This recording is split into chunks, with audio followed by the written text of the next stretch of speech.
Meus queridos irmãos e minhas queridas irmãs, nós estamos hoje no quarto domingo da Páscoa. Há 4 semanas já caminhamos iluminados pelo Cristo, que é a nossa luz. E esta caminhada é festiva, é solene. Caminhamos na alegria da fé, porque experimentamos o encontro com Cristo ressuscitado e sabemos que Ele está entre nós. Assim expressamos quando há pouco o diácono cantava: "O Senhor esteja convosco". O Senhor está no meio de nós, caminhando conosco, como luz que ilumina os nossos passos. E iluminados pelo Cristo, tornamo-nos luminosos. E assim devemos ser também iluminadores, pois como encerrava o Evangelho do domingo passado, Jesus quer que todos nós sejamos testemunhas dele, de tudo que vimos e ouvimos. Isso não é um pedido que ele nos faz. Testemunhar Jesus não é um favor que nós lhe prestamos, é um imperativo. Ele dizia na semana passada: vós sereis testemunhas de tudo isso. E nós precisamos mesmo, com destemor e coragem, dar testemunho de Jesus, como fizeram os primeiros cristãos. A alegria era tão grande que não cabia neles, eles queriam contar para todas as pessoas que o Senhor ressuscitou.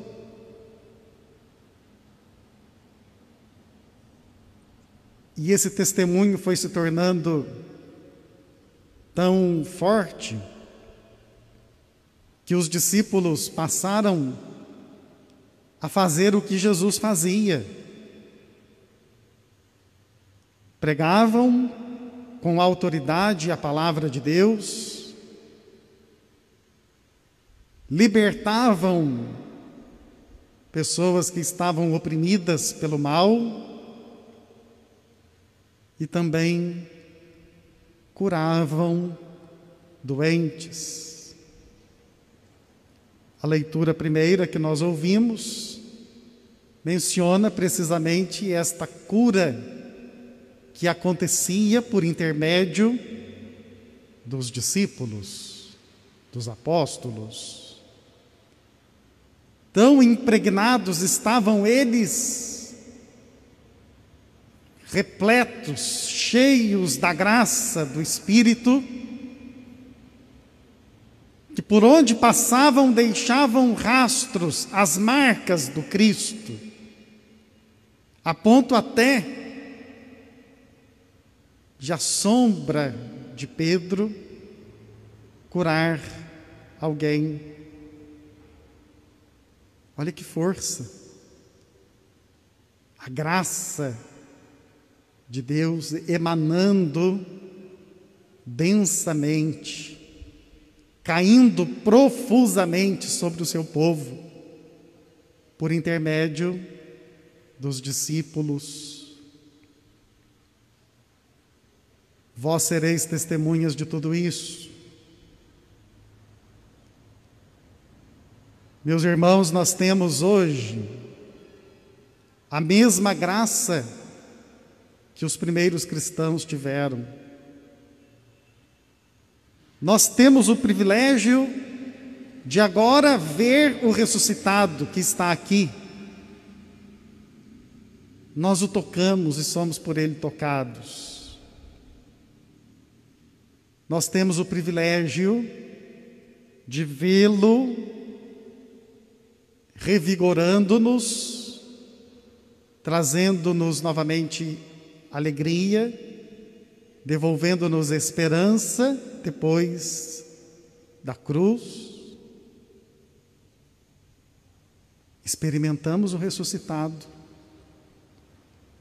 e a ordem é dada também a nós, a você, a mim. Devemos testemunhar Jesus, anunciar Jesus, agir em nome de Jesus. E vale então nos questionarmos se o ressuscitado é o mesmo,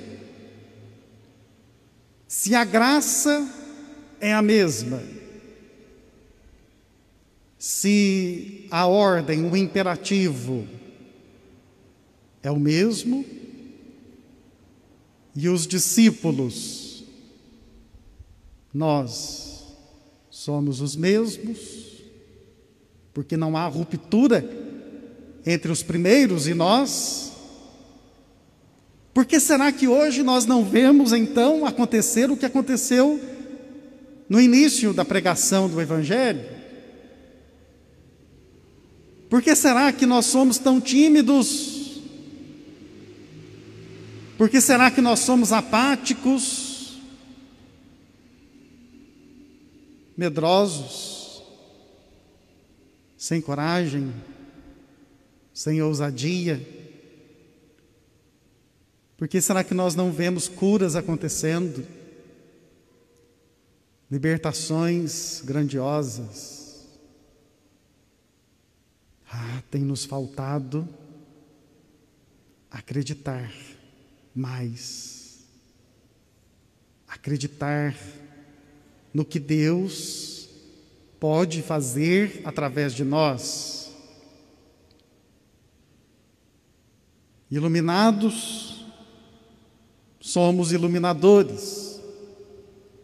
A luz que foi acesa em nosso coração no dia do nosso batismo, quando experimentamos a alegria da Páscoa,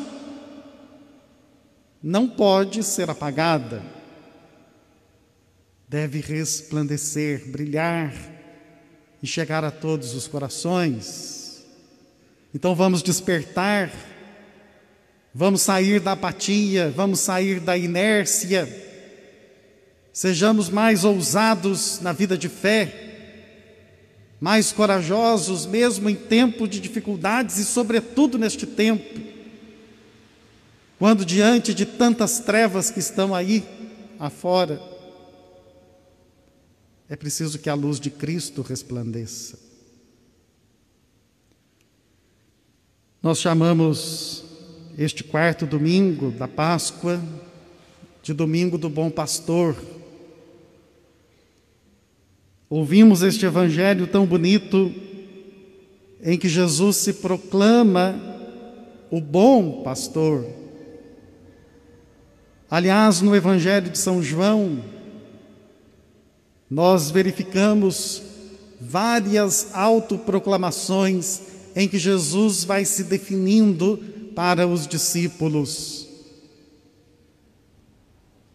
Ele é a luz, o caminho, a verdade e a vida. Ao longo da semana nós tivemos o privilégio de acompanhar o capítulo 6 de São João, em que Jesus se dizia o pão da vida. Domingo que vem ele vai se dizer a videira verdadeira. E agora, o bom pastor. Por que será que Jesus se diz o bom pastor? É porque há pastores que não são bons. Há pastores que não estão interessados nas ovelhas. E o próprio Jesus os define como mercenários. Estão eles interessados no ganho que podem ter a partir das ovelhas, mas são incapazes de agir pelo bem do rebanho. Jesus se diz o bom pastor e ele pode assim se declarar, porque ele conhece as suas ovelhas. Isso é muito importante. É um dado que não pode fugir se quisermos compreender bem este evangelho. O pastor bom conhece as suas ovelhas. Nós não temos a cultura, não faz parte da nossa região, o rebanho ovino. Para nós é sempre algo de que ouvimos falar. Um ou outro produtor, até aqui mesmo na cidade, sabemos que há, mas não faz parte da nossa cultura. Por isso, quase ninguém sabe como é um rebanho ovino. As ovelhas são muito frágeis. Elas necessitam da presença constante do pastor, porque não conseguem chegar às boas pastagens, não conseguem chegar às águas boas, sem contar que são presas fáceis dos muitos lobos e dos perigos que sobre elas vêm. Nós precisamos considerar que no tempo de Jesus, os pastores não tinham suas pastagens próprias.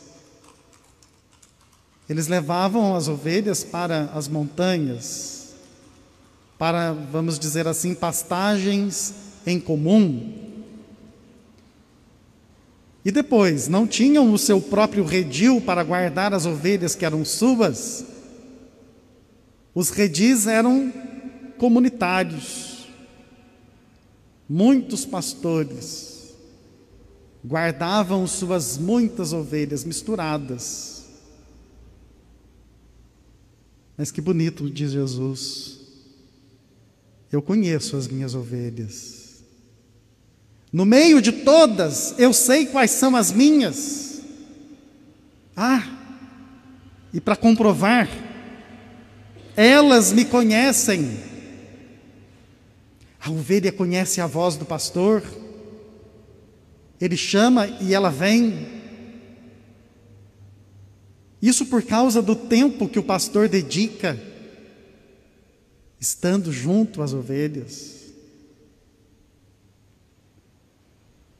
Jesus tem condições de se dizer o bom pastor, porque ele dá a vida pelas suas ovelhas. Diante do perigo, o mercenário foge, deixa as ovelhas abandonadas. Mas frente à pior das possibilidades, o bom pastor luta, enfrenta o perigo e dá a vida. Ele é esse pastor que se entregou para que nós, ovelhas do seu rebanho, pudéssemos viver. E vou lhe dizer, ele não se entregou pelo rebanho inteiro, não. Ele se entregou por mim e por você, pessoalmente, por cada um de nós. E Jesus pode se dizer o bom pastor, porque ele cuida das ovelhas. A ovelha precisa de aconchego. nós encontramos nos braços de Jesus o aconchego. Por vezes, a ovelha ferida precisa do bálsamo que cura as suas dores. O pastor bom que é Jesus nos traz este bálsamo. E algo muito interessante é a maneira como Jesus age. O Senhor, quando chamou os discípulos, quis parceria. Nós sabemos que é próprio de Deus estabelecer parcerias. Deus gosta de contar com as pessoas. Desde o princípio, Deus vai chamando, Deus vai provocando, despertando interesse nas pessoas para que o ajudem. Por isso mesmo a nossa igreja é apostólica, está construída sobre a fé dos apóstolos, colegialmente reunidos. Nosso Senhor quer contar com a ajuda de pessoas para o pastoreio das suas ovelhas.